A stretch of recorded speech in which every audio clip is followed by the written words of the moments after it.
So welcome to IB ESS, Environmental Systems and Societies. We're going to start here in Topic 1. And Topic 1 pretty much lays out the big ideas that we're going to see throughout the entire course. So we're going to start in Topic 1.1, Environmental Value Systems, which are ways to look at the worth of something. Well, we'll start off with intrinsic value. So some things have value by themselves. We don't argue much about it. Food definitely has value.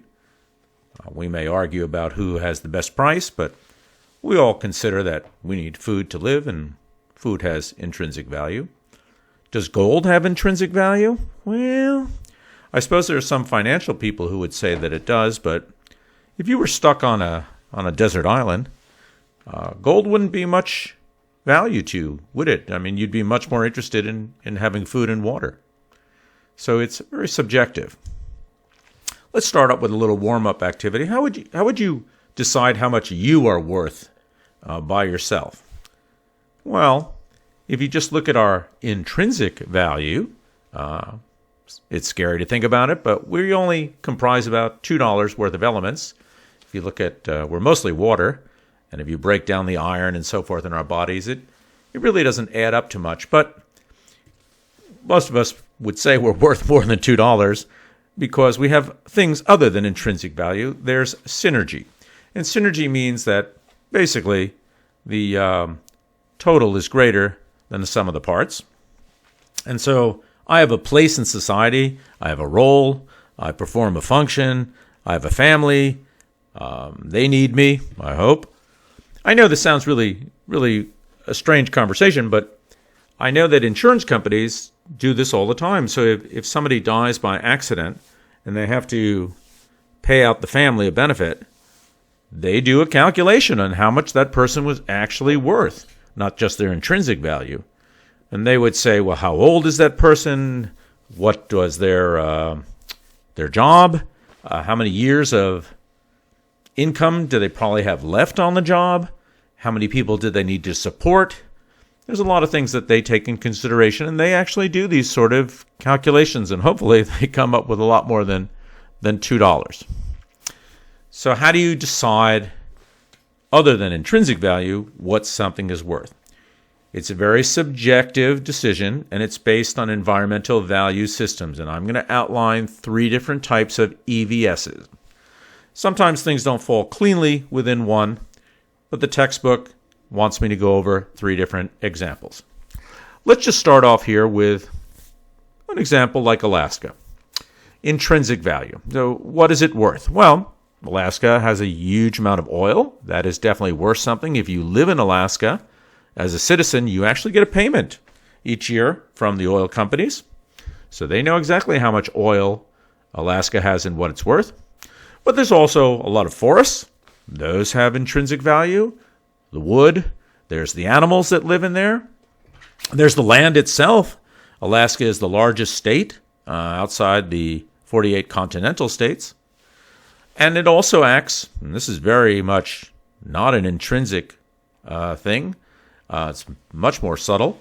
It acts as a buffer between Russia and Canada, and that's, from a military point of view, worth something also. So it's very difficult to put an exact figure on what Alaska is worth. Now, there's 3 different types of EVS systems we're going to go over here: ecocentrism, anthropocentrism, and technocentrism. Let's talk about ecocentrism first. This is one which is very ecological, very much the idea that we're part of nature, we're part of cycles, and our place in nature is really what determines our value. The extreme case of this would be deep ecologists who believe that more value should be placed on nature than on humanity. In other words, we are part of a food chain. That's our place in nature. They don't think that we're separate from nature. So ecocentrism. Pretty much when you look at green solutions, conservation, those sort of things are ecocentrism. The second type of EVS is anthropocentrism.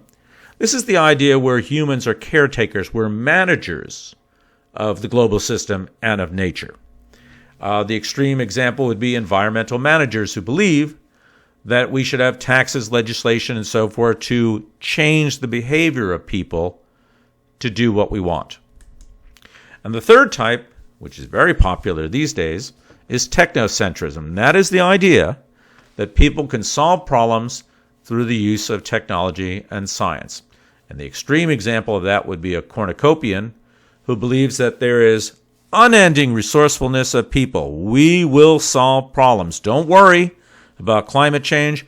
We will solve it. Don't worry about the fact that we're running out of oil. We will come up with other alternative energy sources. So we have three different ways to look at the intrinsic value, not the intrinsic value, but the overall value of something. Let's take an example. We are running out of oil. I mentioned that already. I don't know when it's going to happen, but fossil fuels are not renewable, and eventually we will run out of them. What are we going to do? Well, the technocentric solution would be we're going to come up with technology. We're seeing it even now. California recently passed that by 2035, people must switch from cars that have combustion engines to electric batteries. Electric cars would go a long way to solving that problem. And I believe Tesla is going to come up with batteries that last even longer and give more life to cars.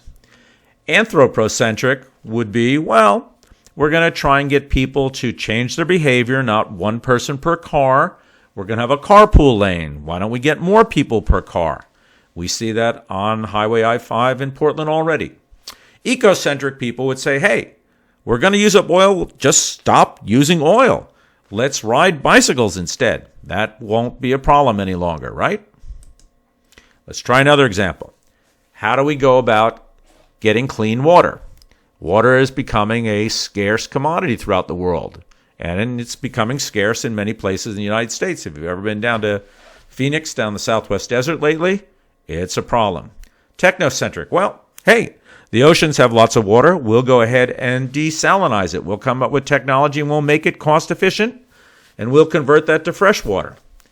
Anthropocentric is we'll change water rates within the city of Portland. Unbelievably, and I know this as a homeowner, water is extremely expensive in the Portland-Beaverton area.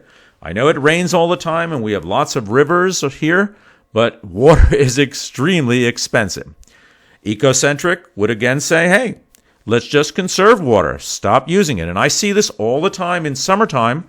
When you go over to East Portland, you can just see everybody's lawn has been left to die in the heat in the summer. It's almost a badge of honor over there. People do not water their lawns during the summertime. They conserve. So 3 different ways to look at things. We're going to see this throughout the course.